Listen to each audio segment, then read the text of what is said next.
Hey everybody, it's Al here. Got the Boss 302. Just going to give you a quick update on it. I reassembled everything. If you watch the other video, it shows the motor being all disassembled. Just give you a quick update. I own this thing for over 30 years. I bought it and it sat, and I sold it to a friend of mine. He was going to use it, and the motor, the block itself is brand new. This motor's never had oil in it, fired up, water, anything. It was assembled and it sat its whole life. And I bought a bunch of stuff from a lady where her husband passed away, and this is the. I ended up keeping this, and I sold it to my buddy, and he ran into some hard times, so I bought it back. The cylinder heads were in Holman and Mooney boxes. So from sitting around, I wanted to make sure everybody was going to have a good motor, and they wouldn't have to take it apart. So I disassembled everything. All the rings were stuck in the ring grooves just from the oil, because old oil will get real gummy. And if you put white lube on something and it sits for a while, that actually hardens up. So took it apart, cleaned all the wrist pins, cleaned all the pistons, cleaned all the rings. So everything's all clean, put back together. I showed a video of all the parts that were clean.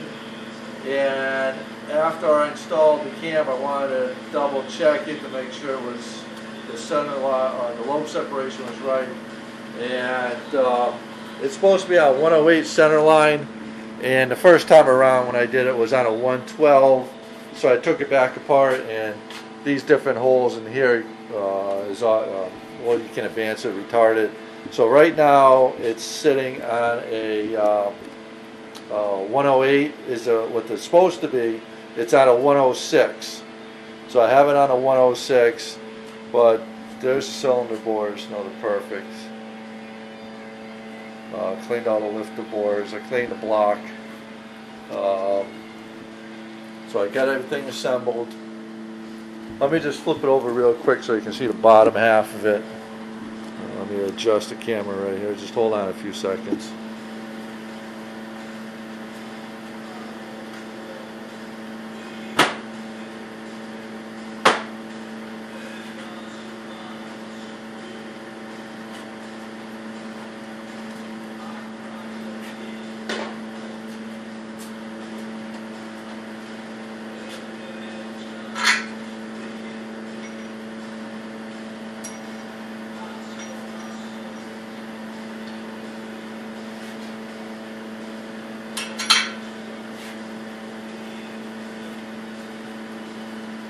Alright, when I assemble something, I use a magic marker and I write down everything out when I take my measurements.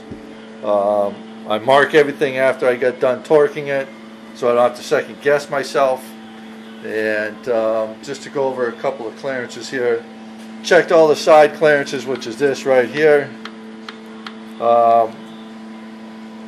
This one here has 18 thousandths, this one's got 18, this one had 19, this setup had 18. All the mains, checked all the mains. We got 2,000s, 2,000s, 2, 2, and 2.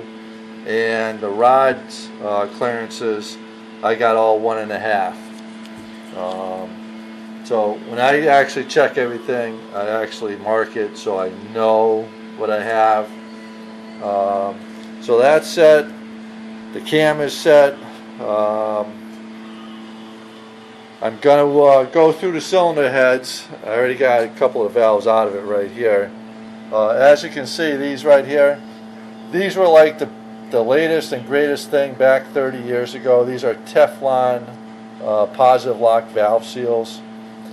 They have something similar like this today, but it's all rubber, because these things over time they'll get really hard over with the heat and the cold and the oil.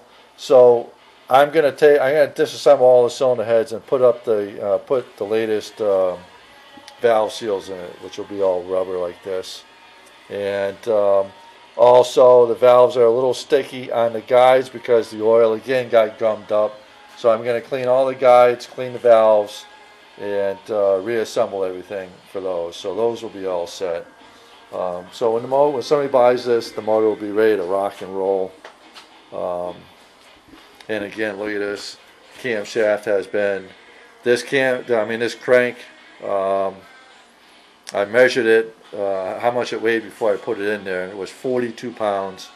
I have a stock Boss 302 crank over there. The stock one's 45 pounds. So they took off 3 pounds in the rotating mass. And the way they did that, they actually hogged these out and put plugs in them. So the balancing job on this thing, if you look at it, is really good. They're really nitty gritty right down to, see how some of these are cut really deep, some of these are flush, and they got so the balancing job is right on the money. And here's the stock crank. That's a brand new crank also. That's what the stock one looks like. You see there's no plugs in here. They drill those out and they take the weight right out of them. Those are the roller rockers. This is the oil pump. Lifters are in there soaking. At first I didn't think I was going to put the cylinder heads back on, but I think I'm gonna, because I want to double check everything. So I want to check for the push rod length, make sure that is correct. So I think I'm going to reassemble the heads. In this way also, when I put the lifters in, they'll stay in the lifter bores. If somebody comes and flips the motor over, all the lifters are going to fall out. So I think I'm just going to finish reassembling everything. And when I get to that point, I'll get back to you again and I'll make another video. But that's it for now. I just want to get you guys caught up before I took the debris wheel off. And when I get to the part where the cylinder heads are done, I'll make another video. And once I get all that stuff on this motor and clear the bench off, then I'm going to start emptying out all the boxes of the spare parts that I have. And that stuff's pretty cool, especially the crossbox with the inline 4 carburetors. And again, that's brand new in the box also. So keep watching, keep hitting my subscribe button, and remember, burning rubber keeps you guys young. And thanks for watching. And if you guys have any questions, again, just shoot me a question on the YouTube channel there, and I'll try to answer it for you. Thanks again for watching. Really appreciate it.